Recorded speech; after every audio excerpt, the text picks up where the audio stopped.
মনু চুম কিচেনলৈ সকলোকে স্বাগতম জনাইছোঁ। বিহুৰ বাবে এটা লাডুৰ ৰেচিপি লৈ আহিছোঁ। আপোনালোকে বিহুত এই ৰেচিপিটো বনাব পাৰে। তাৰ কাৰণে মই চানা দাইলখিনি গোটেই ৰাতিৰ বাবে তিয়াই থৈছিলোঁ আৰু এইখিনি পূৰা ভালকৈ ফুলি গ'লগৈ। আৰু এইখিনি মই ভালকৈ ধুই মেলি ইয়াতে মিক্সাৰ বাতি এটাত মই এইখিনি গ্ৰাইণ্ড কৰি ল'ম। খালি ইমানে খেয়াল ৰাখিব যাতে পানীটো বেছি দিব নালাগে। পাঁচ মুদত কৰিলে গ্ৰাইণ্ড কৰিলেই হ'ব। আৰু অলপ পানী দিব, একেবাৰে অলপ, কাৰণ বেছি পনীয়া হৈ গ'লে পিছলৈ আমাৰ অলপ দিগদাৰী হ'ব পাৰে। আৰু চাওকচোন এই ধৰণে মই অলপ শুকান টাইপৰ কৰি লৈছোঁ। আৰু এয়া চাওক, এই ধৰণে মই শুকান টাইপৰ পিচি লৈছোঁ। আৰু এতিয়া এইখিনি ভালকৈ পিচি ল'ব।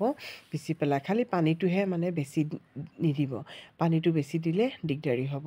আৰু যিহেতু এতিয়া বিহু আহি আছে, মই ভাবিলোঁ এই ৰেচিপিটো বনাওঁ, আপোনালোকৰো সুবিধা হ'ব। যোনে নাজানে তেখেতসকলৰ বাবে বনাব পাৰে, যোনে জানে তেতিয়াহ'লেতো কথাই নাই। আৰু এতিয়া মই গোটেইখিনি ভালকৈ পিচি ল'লোঁ। পিচি পেলাই মই ভালকৈ মিক্স কৰি ল'লোঁ। আৰু এই ধৰণে হাতেৰে চেপেটা কৰি পেলাই মই এইখিনি তেলত ফ্ৰাই কৰি দিম। আৰু অলপ পাতলকৈ চেপেটাটো কৰিব, একেবাৰে পাতলকৈ কৰিব। তেতিয়া কি হয়, খুব সোনকালে ফ্ৰাই হৈ যাব আৰু হ'ব। এয়া চাওক, মই এই ধৰণে পূৰা হাতেৰে প্ৰেছ কৰি এইখিনি মই তেলত দি দিছোঁ। আৰু ফ্লেমটো অলপ ল' টু মিডিয়াম ৰাখিব, কাৰণ বেছি বঢ়াই দিলে কি হ'ব, ওপৰটো ৰঙা হৈ যাব আৰু ভিতৰটো কেঁচা থাকি যাব। আৰু এতিয়া মই এইখিনি যেতিয়া ওপৰখিনি অলপ টান হৈ যাব, তেতিয়া মই কি কৰিম, এইখিনি অলপ লুটিয়াই দিম। আৰু এই ধৰণে বাৰ বাৰ লুটিয়াই থাকিব। তেতিয়া এইখিনি কি হ'ব, এই ধৰণে লুটিয়াই থাকিব। তেতিয়া কি হ'ব, ধুনীয়াকৈ এইখিনি পূৰা কৰকৰীয়া হ'ব লাগিব, যাতে ভাঙোতে ভাঙি যায়। কাৰণ এইখিনি মই আকৌ পিছলৈ গ্ৰাইণ্ড কৰিম। আৰু এইখিনি মই ভালকৈ এইখিনি লুটিয়াই দিছোঁ, পূৰা ভালকৈ ভাজি হোৱালৈকে এইখিনি লুটিয়াই দিছোঁ। যদি মোৰ ভিডিঅ'বোৰ ভাল লাগে, প্লিজ এটা লাইক কৰিব আৰু ছাবস্ক্ৰাইব কৰি দিব চেনেলটো। আৰু এতিয়া এইখিনি মই ভালকৈ ভাজি ল'লোঁ। এয়া চাওক, ভালকৈ ভাজি লৈছোঁ। আৰু পূৰা মই জ্বলিবও দিয়া নাই, কালাৰটো তেনেকুৱাই আছে, ধুনীয়াই হৈ আছে। আৰু এতিয়া মই এইখিনি নমাই দিম। এইখিনি চাওক, এতিয়া মই নমাই দিলোঁ। আৰু এই ধৰণে হ'ব লাগিব। এটা আপোনালোকে ভাঙি পেলাই চাব নমোৱাৰ আগত। যদি কুৰকুৰীয়া টাইপৰ হয়, তেতিয়াহ'লে আমাৰ ৰেডি হৈ যাব। এই ধৰণে গোটেইখিনি নমাই থৈ দিম। আৰু এইটো বহুত ধৰণে বনাব পাৰি। মই একেবাৰে আজি সহজ ৰেচিপি এটা বনাবলৈ চেষ্টা কৰিলোঁ। আৰু এইখিনি মই এই ধৰণে গোটেইখিনি ভাজি ল'ম। আৰু চাওক, মই গোটেইখিনি ভাজি ল'লোঁ। আৰু ভজাৰ পিছত এইখিনি মই অলপ দেৰি ঠাণ্ডা হ'বলৈ দিম, কাৰণ এইখিনি পূৰা ঠাণ্ডা হ'ব লাগিব। আৰু অলপ ভাঙি দিছোঁ, ভাঙি দিলে সোনকালে ঠাণ্ডা হৈ যাব। মই এই ধৰণে অলপ ভাঙি দি দিছোঁ। ভাঙি দি দিলে অলপ সোনকালে ঠাণ্ডা হৈ যাব। আৰু এইদৰে ভাঙি দিব পাৰে। আৰু চানা দাইলৰ লাডুৰ ৰেচিপি আৰু বহুত ধৰণে বনাব পাৰি। মই একেবাৰে এইটো আজি সহজ পদ্ধতিত বনাইছোঁ। আৰু এতিয়া এইটো মই ভালকৈ মিক্সিত পিচি ল'ম। আৰু মিক্সিত পিছোঁতে একেবাৰে পূৰা গুড়ি কৰি নল'ব, অলপ এটা গুটি এটা ভাৱটো থাকিব লাগিব, তেতিয়াহে লাডুটো অলপ ভাল হ'ব।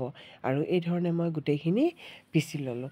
আৰু এতিয়া মই কেৰাহীখন পাতি পেলাই মই একাপ চেনি ল'ম, কাৰণ যিহেতু মই একাপ দাইল লৈছিলোঁ, একাপ চেনি লৈছোঁ। আৰু আধা কাপতকৈ অলপ বেছি পানী লৈছোঁ।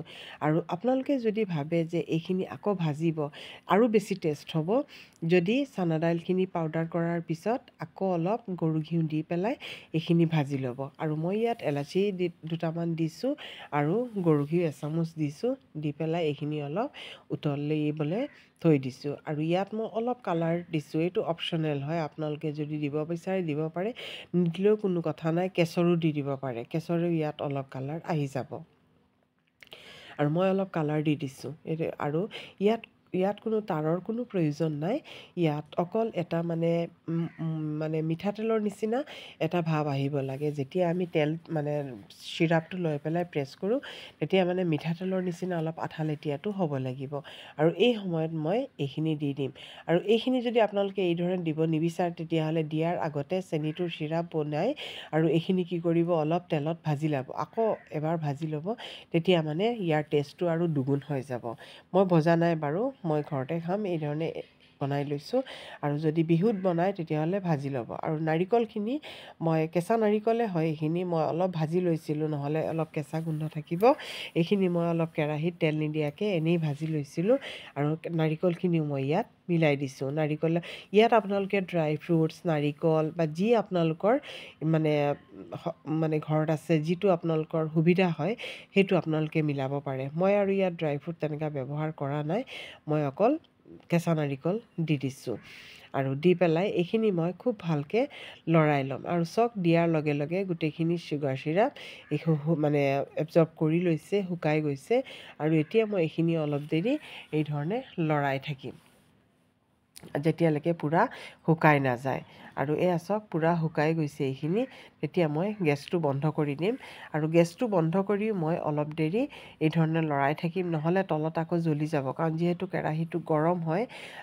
কেৰাহীখন গৰম হয় তলত জ্বলি যাব সেইকাৰণে মই ইয়াত গেছটো বন্ধ কৰিও অলপ দেৰি লৰাই দিছোঁ তাৰপিছত মই অলপ দেৰি ঢাকি দিম কাৰণ মানে ভালকৈ ফুলি যাবগৈ যিখিনি চানা মানে দাইলৰ অলপ গুটি গুটি থাকে ভাৱ সেইখিনি ভালকৈ ফুলি যাব আৰু ঢাকি থোৱাৰ পিছত পূৰা ঠাণ্ডা হ'বলৈ নিদিব অলপ অলপ গৰম থাকিব লাগিব আৰু সেই সময়ত চাওক এতিয়া গোটেইখিনি মানে ৰস পূৰা শুহি লৈছে আৰু এতিয়া এইখিনি মই ভালকৈ লৰাই লৈছোঁ আৰু একেবাৰে সহজ হয় কোনো চেনিৰ তাৰ আনিব নালাগে এইটো এনেও লাড্ডু বনি যায়গৈ আৰু এতিয়া মই ভালকৈ মিক্স কৰি পেলাই এতিয়া এটা লাডু শ্বেপ দিম আৰু যিখিনি মই ইলাচি দিছিলোঁ সেই ইলাচিখিনি মই পেলাই দিম কাৰণ এইখিনি পিছত দাঁতত আহিব ভাল নালাগিব এইখিনি মই এতিয়া পেলাই দিম পেলাই তাৰপিছত মই এতিয়া লাডু বান্ধিম লাডুখিনি খুব সোনকালে মানে বান্ধ খাই যায় খুব ধুনীয়াকৈ বান্ধ খাই যায় আৰু হাতত মই অলপ তেল লগাই লৈছোঁ লৈ পেলাই এতিয়া মই এই লাডুখিনি বান্ধি ল'ম এয়া চাওক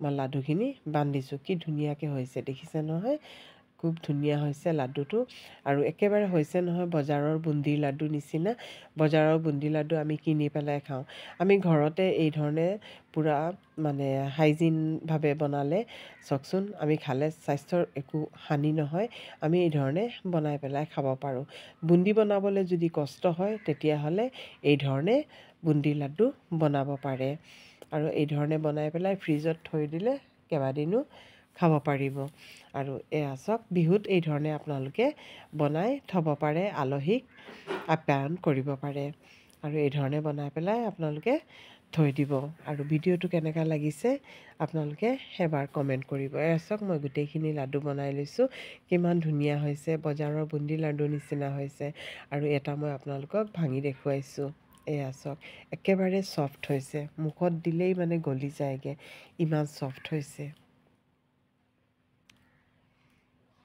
এয়া চাওক ওচৰৰ পৰা মই দেখাইছোঁ কিমান ধুনীয়া হৈছে আপোনালোকে বনাব